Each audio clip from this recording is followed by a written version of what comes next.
Hello Internet, this is Jeff from Scared Coca Screams, coming to you from my Haunted Garage 2017. I wanted to give you a walkthrough of what it looked like. It's going to be a lights on walkthrough.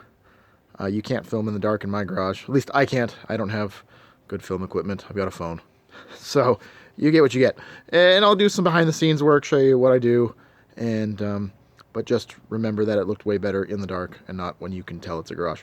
I also have my kids working as my crew tonight. I don't have any of my normal crew, so take that in consideration as well. Those are just little children. Normally I have full-sized adults, or full-sized children if you will, because that's what we haunters are.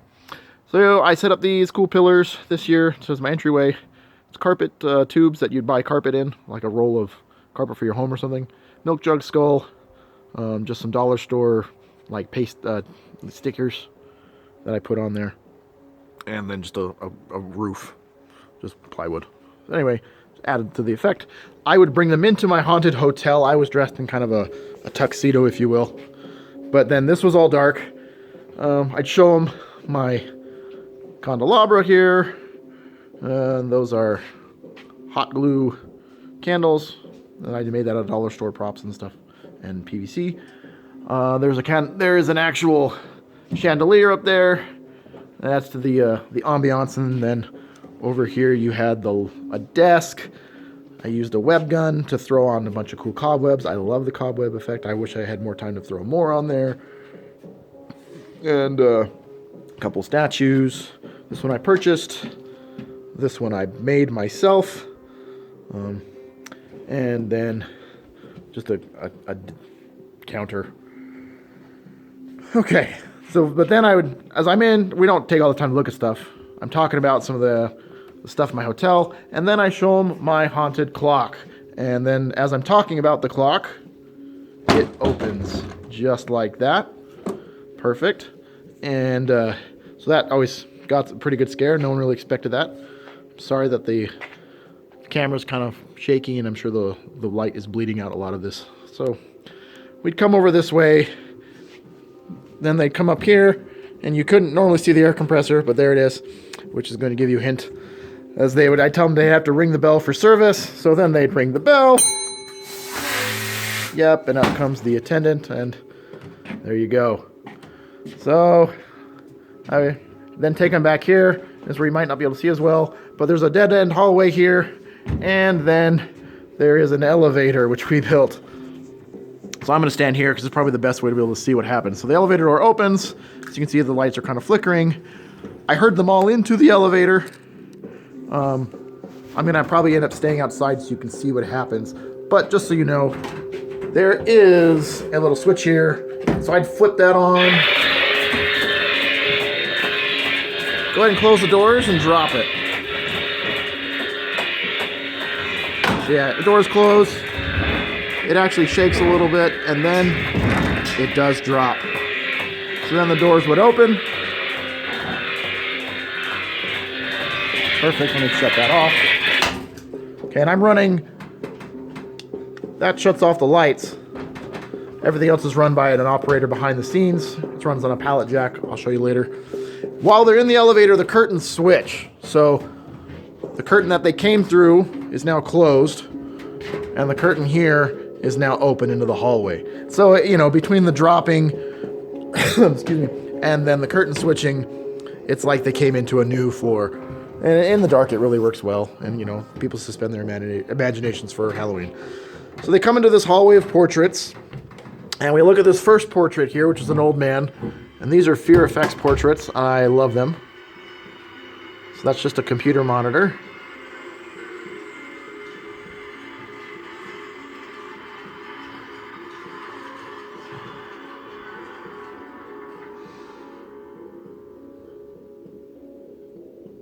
And this one's kind of a long one, but I'll let it go.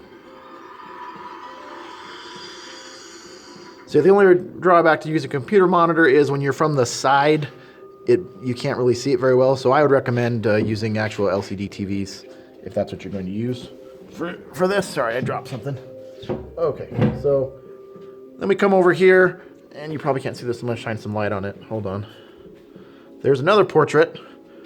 This guy, I have him turn around and look at this portrait here, and then That's right, it's a drop portrait. I love those. Very effective, very cheap. And there's my son. So that happens. Then we turn them down to the portrait of the female here. And it's another Fear Effects portrait. And we do a more of a jump scare on that one. So we try and set them up with first the not so scary one, and then this one makes them jump. So then I take them into what I would call them, their suite that I've prepared for them. It's a guided tour, the whole thing. So then I show them the bed, and as we're looking at the bed, that's right, the skeleton pops out underneath. And then this isn't going to work as well because it's light in this garage right now. But so there is a mirror here. It's just reflective glass. It's glass that I put a window tint on, the most reflective window tint I could buy. And what that does is when it's dark behind the glass, it acts as a two-way mirror. So right now you can sort of see my reflection. Here I am. When it's dark in the haunted garage, or especially in the back section, you can't see anything back there, and it's completely dark. And then I tell them to go look up at the portraits and stuff, and so they get super close, and it looks like a mirror, and then the light kicks on, and yes, we would have someone right back there banging on the mirror and screaming at them, and that's pretty effective too. And there's my daughter. So after that, I herd them through the curtain, right this way. They come into this hallway, but I tell them to go to their left, and they look at the stairs. I say, go ahead and go down the stairs, at which point this giant monstrosity swings down at them, just over their heads as they start to go up the stairs. So that kind of startles them. And then I would turn them around, and I'm sorry that it looks extremely like a garage back here instead of a haunted hotel, but it's light and it's normally dark. So this hallway of skulls and what we call the post-ghost. It's just milk jugs with some cheap plastic draped over them. Looks creepy in the dark.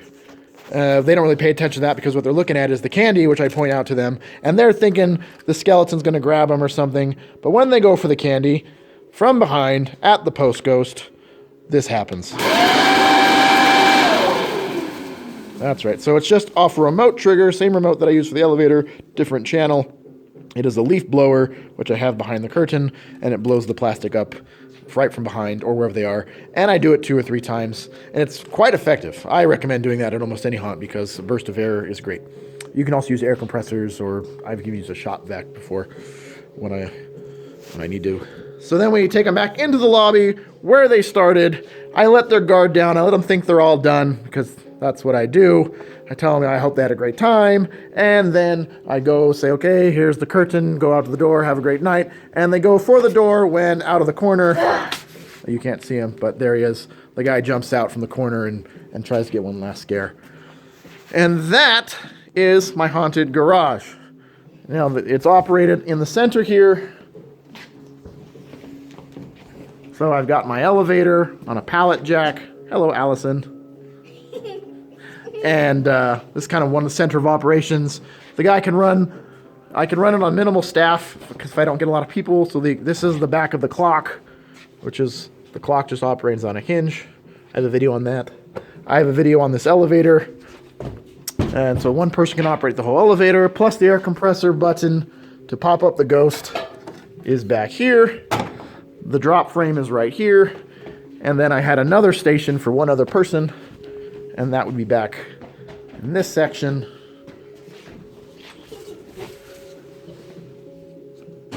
And back here, yes, there's Allie again. She's really excited. I had the 2 computers running the Fear Effects DVDs right on the computer monitors. And then this whole workspace back here to operate all the other effects, which, your mirror. Oh, that's really bright. And my pull string for my giant swinging ghost. So I can run this garage. I can easily run it with 2 helpers. I like to have 3. But yeah, I try to work for minimal staff because I can't ever guarantee who's actually going to be around on Halloween. So, sorry for the crudeness of the video. I hope you enjoyed it. I'm sorry it didn't look as cool as it did during Halloween. When I get better camera equipment, maybe it'll eventually look better. But I hope you all have a happy Halloween, or had a happy Halloween. And if you have any comments or suggestions or anything else, leave me a comment below. happy hunting.